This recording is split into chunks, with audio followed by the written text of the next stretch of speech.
Good morning, everyone. Welcome back to the Ice Castle. It's what I call our garage gym. It's almost apropos with the new fall weather rolling around, and we're finally getting some cooler temperatures, which is perfect because today I'm going to be doing the 100 burpees and hopefully under 10 minutes challenge that I was tagged in by Jason Alexander Kim. Check out his Instagram and his YouTube channel. Anyways, I've never done a burpee before, so this is going to be interesting, going literally 0 to 100, hopefully real quick. So let's see how I do, and then after we're going to go up to the kitchen and we are going to make some pretty cool stuff.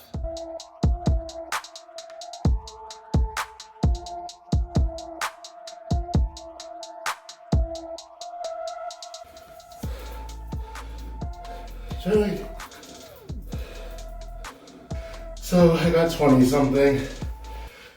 That's a lot. That's really hard. Anyways, I'm gonna go clean up and then I'm gonna cook. At least I can do that well. See you upstairs. Welcome back, everyone. I've gotten cleaned up and now I'm back in the kitchen.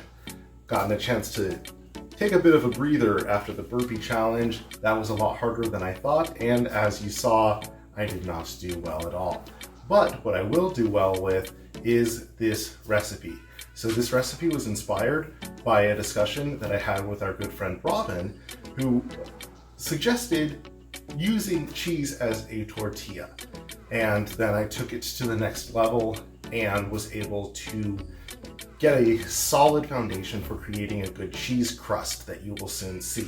This recipe was requested by our friend Hector. If you are interested in posing action figures, check out his Instagram. He makes dioramas for action figure posing, and they're really cool. So let's dive into today's recipe. We only need 3 ingredients. You could honestly get away with just 2 if we don't include the nonstick spray in that. But I'm going to use 2 different types of fat-free cheese. So let's take a look. For today's recipe, you are going to need just these 3 simple ingredients. 1 carb counter tortilla and fat-free cheddar and fat-free mozzarella. First, we measure out 112 grams of our fat-free cheddar. Then we measure out 84 grams of our fat-free mozzarella. Now we're ready to move over to the pan. So to get started, first we're going to take our preheated pan and we're going to hit it with a quick dab of nonstick spray. I'm preferring to use butter flavor for this one. Then we're going to take our cheese and pile about half of it down. Your goal as you put it down should be to make the cheese circle here approximately the same size as your tortillas. You should be able to notice that there's steam coming out. What we need is for all the cheese to release its moisture. That's going to allow it to create a proper cheese crust. Once the cheese is melty enough, we'll add our tortilla and be able to then add the next layer of cheese and flip it over. All right, so we can see here around the sides, it is starting to get brown and crispy. That means we have just enough moisture left to be able to get the tortilla to stick to the cheese. And push it to squeeze the cheese up to the edge. We can use our spatula to make this process a little bit easier. Then we add the rest of our cheese on top. Try to make sure that it's well spread around to cover the whole tortilla. Now the next part is the hardest part. We want to make sure that we're not over browning or burning our desaquilla. So, I want to check. Right now, it's still not quite there. We have a bit of a cheese pull still. We want to actually eliminate the cheese pull. In fact, anything you see off to the sides, you should just tuck into the desaquilla. Let's check again. It's releasing well. It's time to flip. So, to make sure we can flip it, we run our spatula along the bottom, and then we carefully are going to flip it over. But listen to this cheese crust. You know that's something special. Now let's check and see if the bottom side is cooked enough to take off. It still needs a teeny bit more time, but it's almost there. So we'll check in like 30 seconds to see if it can release then.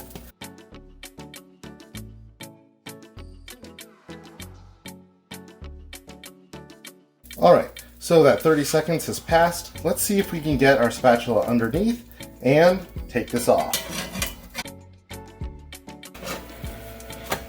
You can see this crimping here, honestly, does not matter. Flip it again for good measure. Now it's time to take it off and plate it.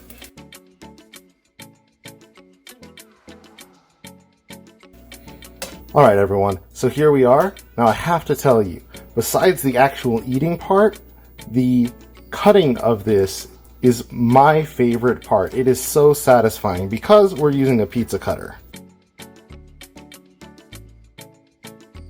All right, everyone, so here we are. I'm going to have it with my hot sauce. Drop in the comments below, what's your favorite hot sauce to use when you're eating something like a quesadilla?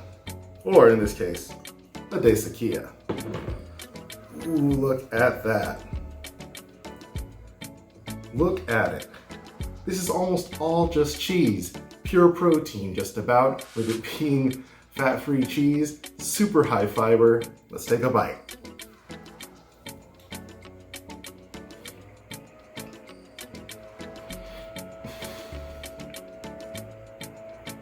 Yo, that is so good. If you like cheese, and you like cheese that gets that little bit of the Maillard reaction, the browning from the cooking, whew, you are in for a treat with this one. So just take it slow, and remember, it might look fancy to get a cheese crust, but it is absolutely something that any of you can do.